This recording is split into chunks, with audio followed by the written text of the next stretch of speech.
auditorium was packed with thousands of inventors from around the world. And as a kid, I was learning about creative ideas and decision making and problem solving. And then I was trying to combine what I observed in my mom's lab, watching spectrum analysis and how those neurons work in our brain and mind. And I was trying to combine what I observed in my mother's biochemistry lab with what I observed in my dad's work, watching those unbelievable people from literally around the world who were inventing incredible things and had different areas of expertise. That's how my interest in creativity started, and it was growing over the years.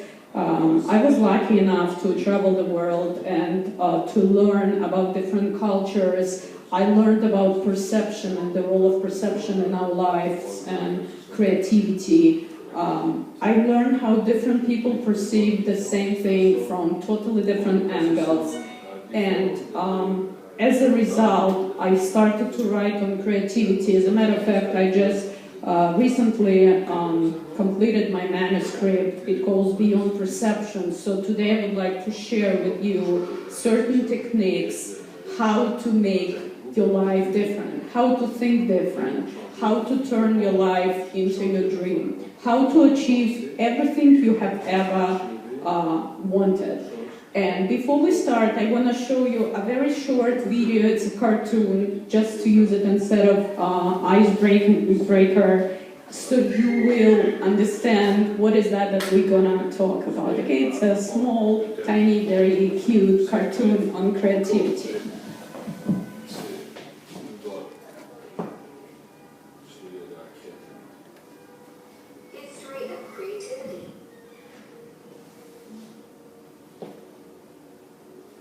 Creative history.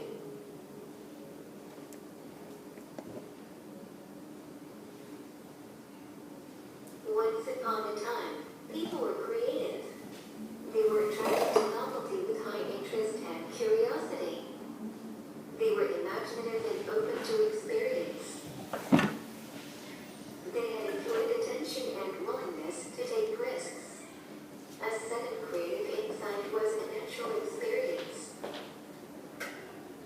People easily ignored distractions and happily accepted failure.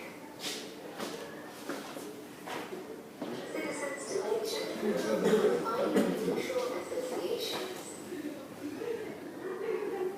They had critical and provided immediate feedback. They could balance between changes and skills.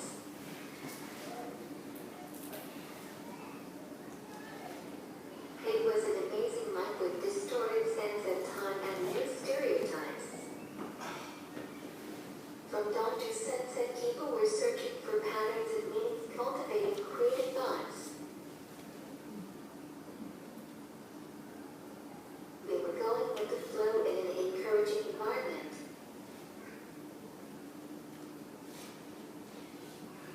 Daily hands-on activities turned learning experience into an enjoyable process. It was clear that everything is interrelated.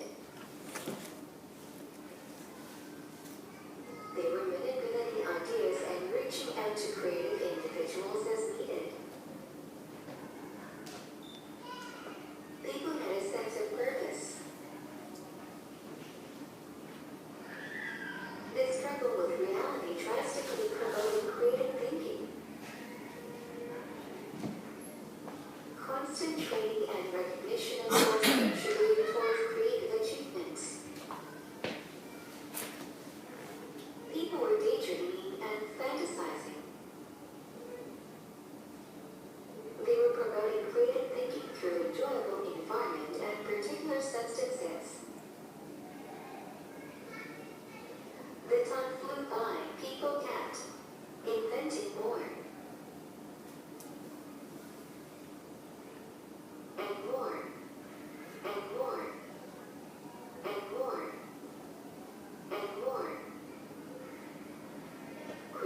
cultures, creativity was perceived differently. Western, stimulation from gods. Greek, demon and genius. Christian and Jewish, God's appearance. Hindus and Buddhists, reproduction. Renaissance, enchantment beings. Enlightenment era, creativity as imagination. 17th century, creativity cognition. 18th century, creativity as genius. 19th century, aspects of genius. 20th century, separate metaphysical category. In 1950, creativity was presented to the American Psychological Association as one of the traits of cognition that can be measured and examined. Guilford, 1950. Creativity, late 20th century. Ignorance of stereotypes. Confidence. Self-determination. Motivation.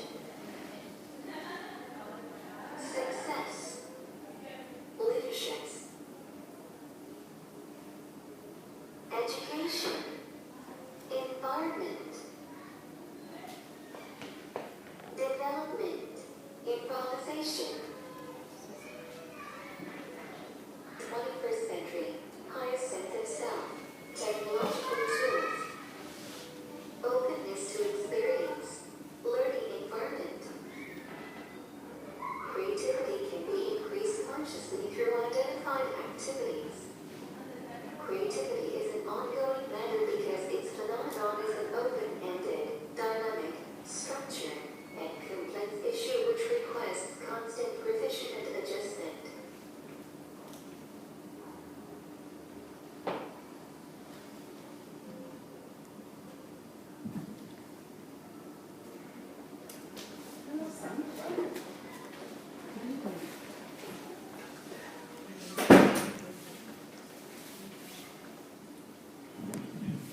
Okay, so that was, we changed it a little bit, all right, if possible. That was a very short cartoon about creativity and its history.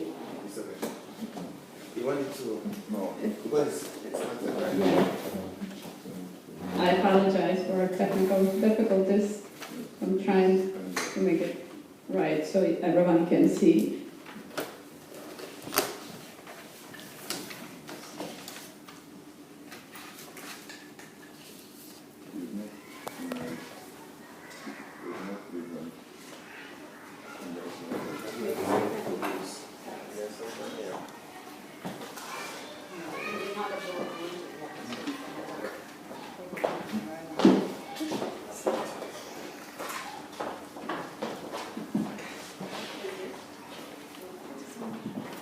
On the really top one.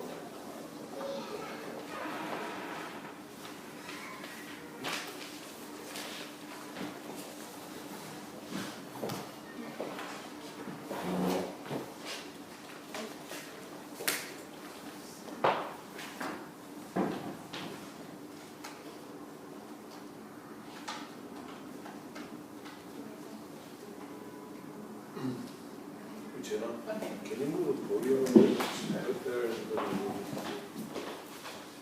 Hold on.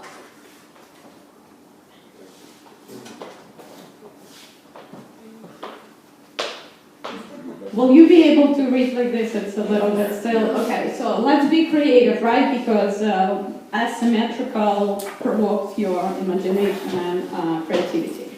So let's just talk about very practical and simple techniques, how to empower your mind. So I want to start my presentation from this wonderful statement. It doesn't matter who you are, where you come from, the ability to triumph begins with you, always, Oprah. So that's how we're gonna start, and starting from there, we're gonna talk about how different people perceive creativity and how we can empower our mind and change our life just by providing our mind with new thoughts. Every one of us is born creative. Discover your talent and celebrate an inventive way to live. and those are our 3 goals. Everything starts from the way you think. So speaking of perception, that's what's important. Let's talk a little bit about our mind or brain and why we think the way we do. Our brain analyzes, combines, and evaluates sensory information. Brain creates thoughts and connects them into streams. So various signals from neurons get combined and create neuronal organization, and that's how we perceive the world. There are 10 billion neurons in our brain that form connections with other neurons through the synapses, and I'm sure you all have heard of it when you were in high school and so on. So we're going to talk about patterns of thinking. So that exactly explains why we think the way we think.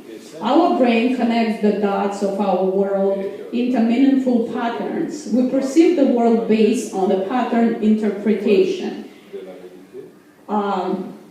Actually, Please, there is an audience that's also speaking different language, so if you can slow down for the slow down, sure. Yeah, if you want me to slow down, please just slow me down. Absolutely, I apologize.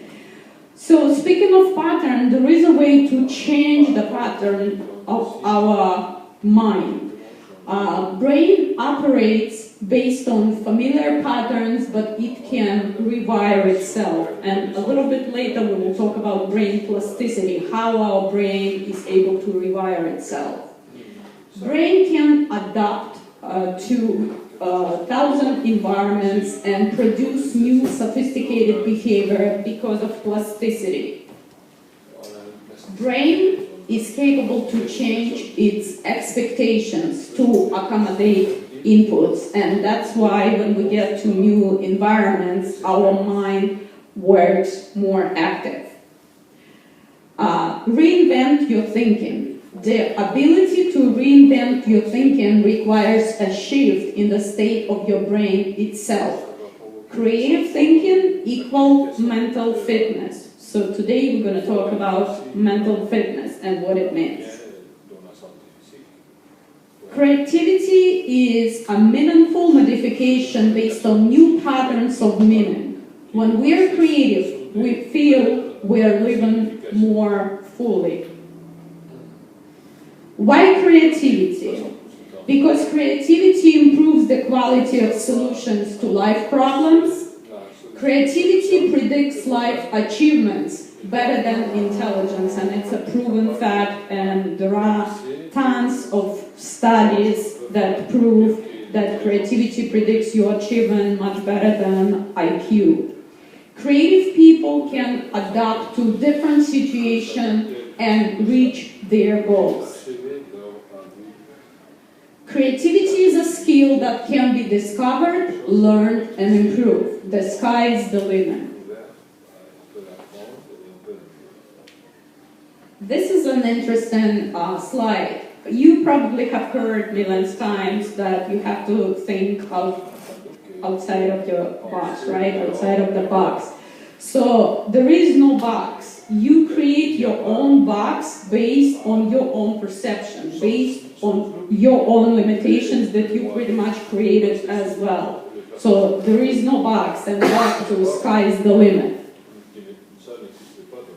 How to think creatively? So I'm going to provide you with particular techniques, and you can use those methods on a daily basis to literally change your life, and I will show you step by step how to implement them. You have to think new thoughts, because we get used to a particular routine and we do like daily activities without even thinking, so we pretty much became anti-creative thinkers. So we have to be open to new experiences, take risks, we have to improve imagination, we have to try to envision different images and different thoughts, display interest, because curiosity promotes creativity drastically. That's why children are always so creative. Create clear goals. Sometimes people think that all creative individuals, including artists, singers, actors, they are very hectic, disorganized, and they never plan. It's not true. According to the research, creative thinkers are very good planners. So it's very important to envision your goal. What is that you want? And then you just build your plan towards this goal. Create clear goals is very important for creative thinking, as well as ignoring distractions. You also have to be responsible, because if you start new projects and then you just leave them on, you will never get a result. And creativity includes both the process and result. How can you improve creativity? You have to reason, provide reasons. It doesn't matter you're talking to your kids or you're talking to another adult. It's very simple to say don't do this or don't go there. What is important and what is missing on many occasions that we do not say why. So we have to start reasoning. Why? Manage time. Time management is a very important component for creativity. Set goals, we talked about this, brainstorm solutions. The more people we have, the more minds are working on the same problem, the better result will be, because everyone brings a very unique set of skills, characteristics, interests, trends, professionalism, and so on. Increasing self-confidence. Self-confidence is extremely important. I have been working for years on an international channel, providing interviews with the most interesting and creative people from around the world. And they all were sharing different cultural backgrounds. They were coming from completely different social backgrounds. They spoke different languages, but they were very confident. They were confident about themselves, about their products. If they were artists, they knew why they are doing what they are doing, and that was a common trend among those individuals, and most of them were worldwide famous and very successful. Evaluate results. If you create something new, it's great, but you have to have your internal judge, and you have to be able to evaluate those outcomes and to make sure that what you produced is good enough. So that's very important.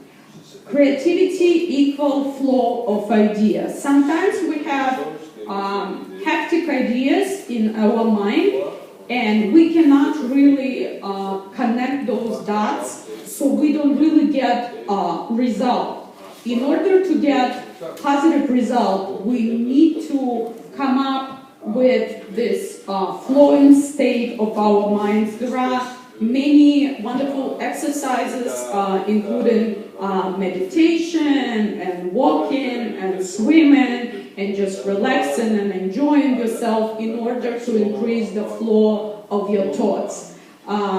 Your thoughts should be meaningful, cheerful.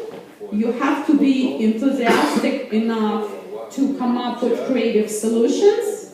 No sense of distraction relate to the flow. If you get to this state and your mind is flowing, so you do not really pay attention to minor distractions. Creative energy is important because creativity requires a lot of energy. Curiosity brings us back to our childhood. So once we pay attention to the environment and everything, so that's how, what is that? Did I plug it? One sec. 1 second. Go ahead. Yep, I'm going to bring it back. That's not better. Okay.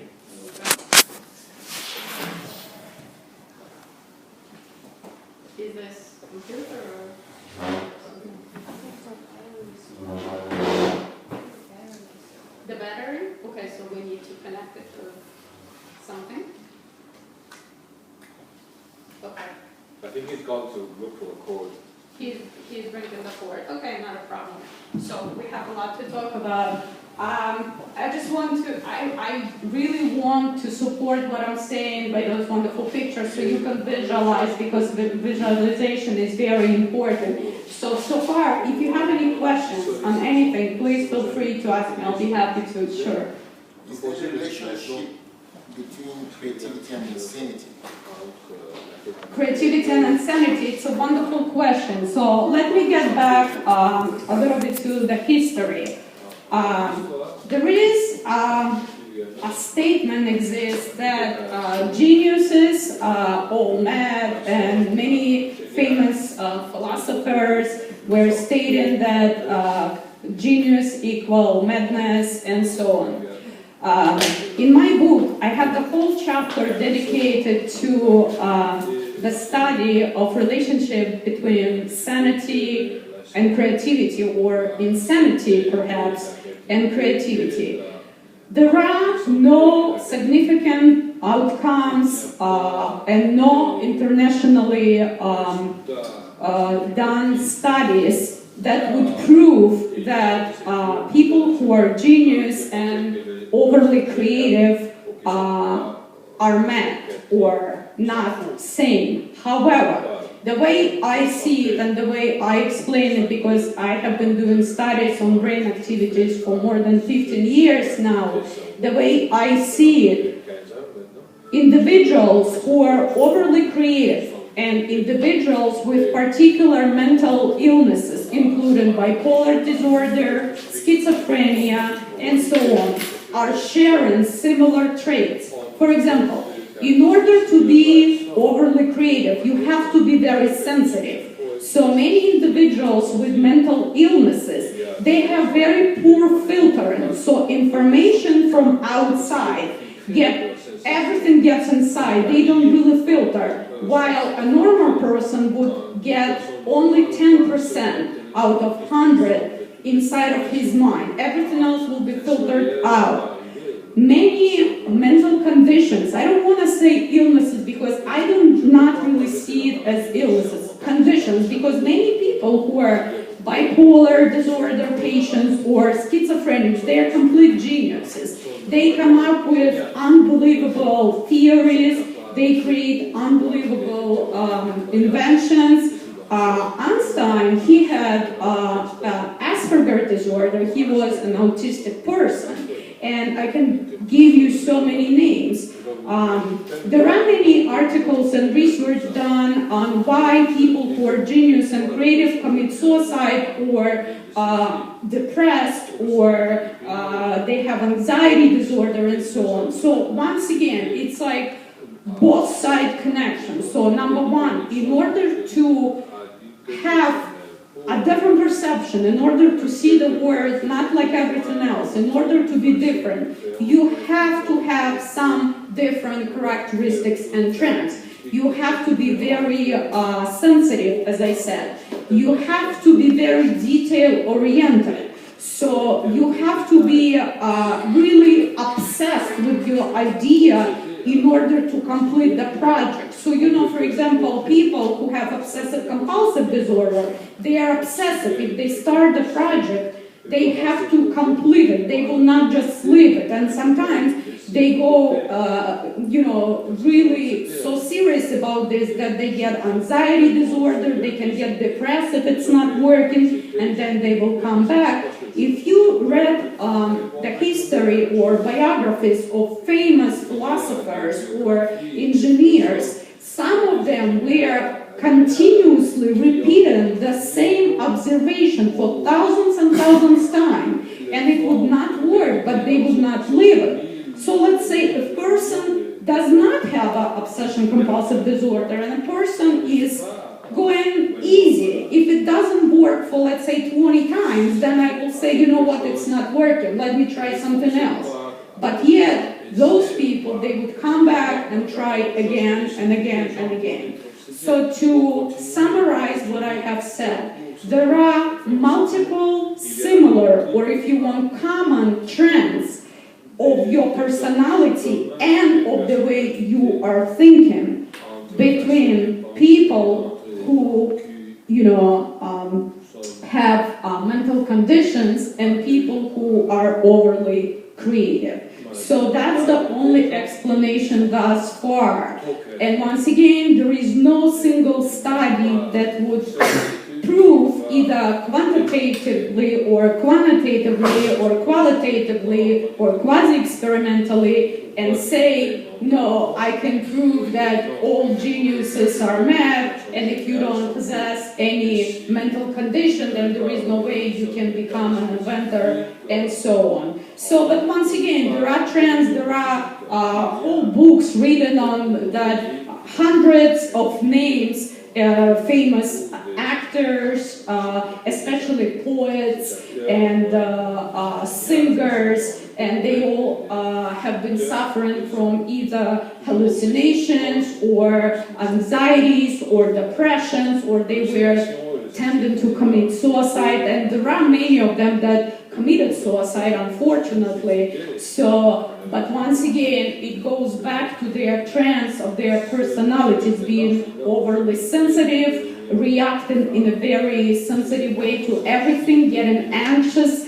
about ideas, having very rich imagination, because there is a bridge between having very rich imagination and hallucination. And you know that many musicians and composers, they have been using substances in order to enrich their imagery state, and then they would create amazing music and amazing poetry and so on. However, there are certain people that don't need any substances because they are born with this amazing imagination and imagery in their minds. So this is a comprehensive answer.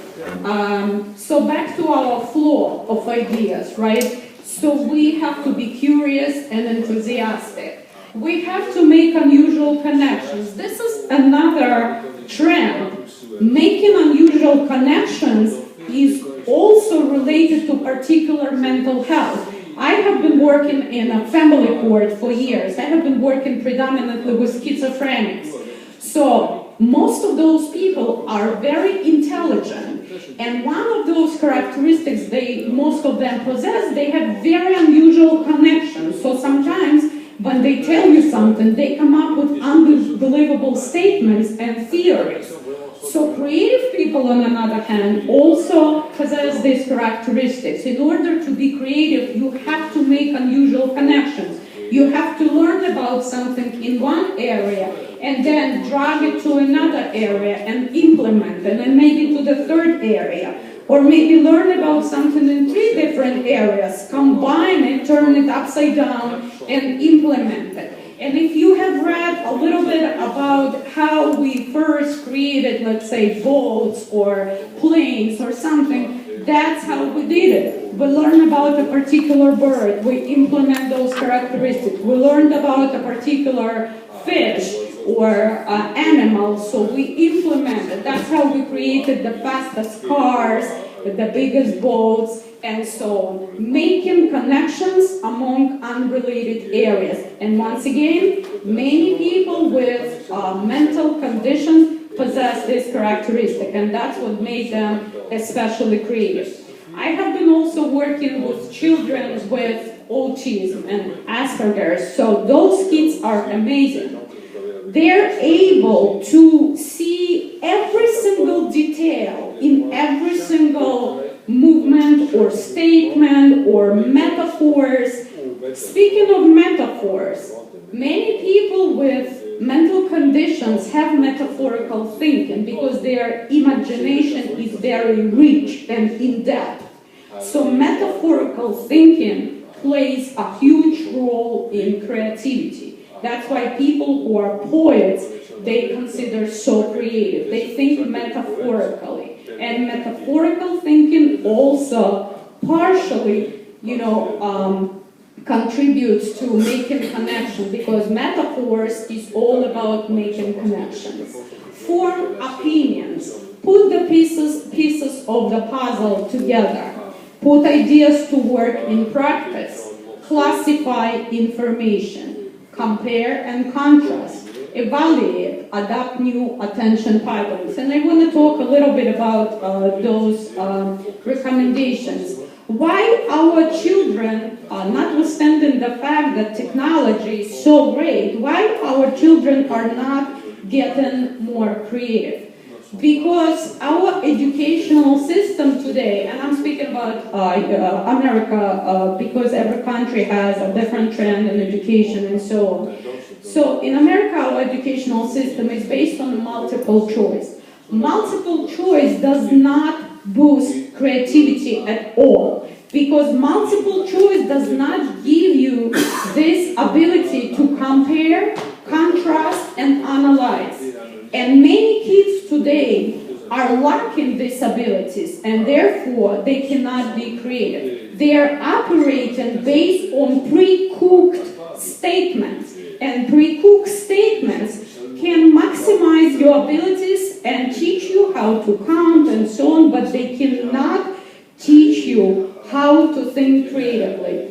And I personally experienced the whole educational system from bachelor to PhD in Eastern Europe, and when I came here, I started from scratch, and I did the same here. I wanted to understand and compare for myself what's the difference.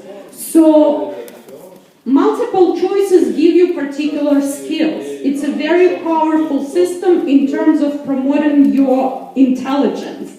But multiple choice, comparing to physicists and writing hundreds and hundreds of pages when you are analyzing, comparing, contrasting, it doesn't matter what, it can be history, literature, whatever it was, gives you this unbelievable skill to invent, to create, to incorporate, to combine, and so on. So our kids here do not have this luxury. Therefore, it's very important to implement this creative factor into our education, starting literally from family childcare and throughout the whole entire system. And also workplaces. Many workplaces, corporations, they are also lacking creative approach because everything is based on pre-cooked information, including manuals, regulations. I work as a director of policy of one of the largest New York City agencies, so I go to Washington on a regular basis. I create myself all of those manuals and policies and everything. However, this piece is completely missing because you come to a workplace and you already have pre-cooked database. So you have to adjust your brain to something that was created prior to you, and you have a very minimal ability to adjust the system based on your own perception. So we are trying to work on transformation and to make those changes, but it takes time and it's not, unfortunately, that easy.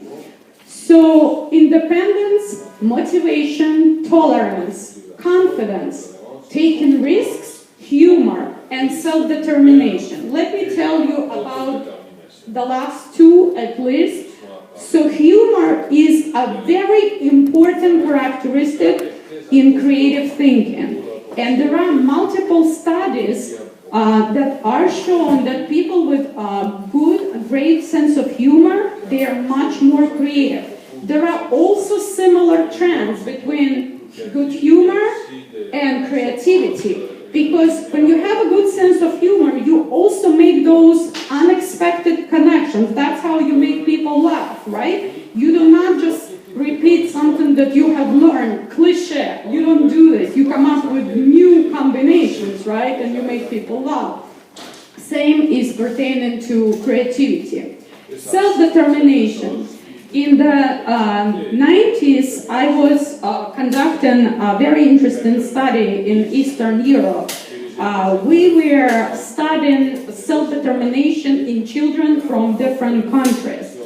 And a culture of self-determination is very important in terms of increasing creative thinking, in terms of making people self-confident. Because when people are not comfortable with themselves, even when we're talking about our children, those children will not likely to be creative and productive. So self-determination is the way how you perceive yourself, how you understand yourself, how you understand your needs, how you understand your desires, and how do you plan to meet your personal goals. So self-determination is extremely important for creative outcomes. Very briefly, there are 5 steps of creativity. Preparation, when we are just getting into some foggy ideas. Incubation, inside, it's like aha moment, right? When we get it. And then evaluation, we try to evaluate our new idea, and elaboration, we build on. We go more in depth and we try to think it through and make it practical, more practical. Environment is important because it can either nurture or crush the individual. Create your own environment. So this is very important. Instead of complaining, create your own environment. And I'll teach you very cute techniques how to do it. You probably know that. When life gives you lemons, make lemonade, right? So very important. The happiest people do not have the best of everything. They just make the best of everything. So you have to be active. You have to understand what is the best for you and make it. It does not matter if you see your glass half empty or half full. Be thankful that you have a glass and grateful that there is something in it. So this is a very, very important statement. This is the art of appreciation. People who are creative, they know how to be grateful. Very important. See opportunities in difficulties. A negative thinker sees a difficulty in every opportunity. A positive thinker sees an opportunity in every difficulty. So that's a great statement to live with. You are the cause, because many people think, oh, I'm the effect, the whole world is against me. No, you are the cause. Everything you see on a regular basis is just your own reflection. If one day you wake up, you get on a train, and everyone is rude and mad, it means you are not in a good mood. Just admit it. So do not believe that the entire world is against of you. That's not the case. Use positive affirmation. Balance your inner self. Create a pleasant environment. Transform yourself from a pessimistic to optimistic perception. And I will teach you how to do it. Ask yourself, what do you want? Because many of us just don't know or not clear on it. What is stopping me from getting what I want? That's a very important question. What my current situation does for me? What is my first step? What is the bigger picture? It's important to always see big, right? So you have to think big. What are the consequences? We have to always mind consequences. Turn your defeat into victory and your weaknesses into strength. And in my book, I talk about this, and this is something that you will like. Let's say everyone calls you disorganized. Tell them, I'm not disorganized, I'm just creative. They tell you you're inflexible. You just tell them, no, I'm not inflexible, I'm very organized. If they call you stubborn, you say, I'm just dedicated. It's not stubbornness. They say you're shy. You say, no, I'm reflective. They say you're very irresponsible. You say, no, I'm adventurous. They say you're weak. You say, no, I'm humble. They say you're arrogant. You say, no, I'm self-confident. And they call you impatient. You say, I'm just very passionate. That's what it is. So that's how you work on your own character. You take everything negative and you turn into something positive, because there is no one single negative characteristic that cannot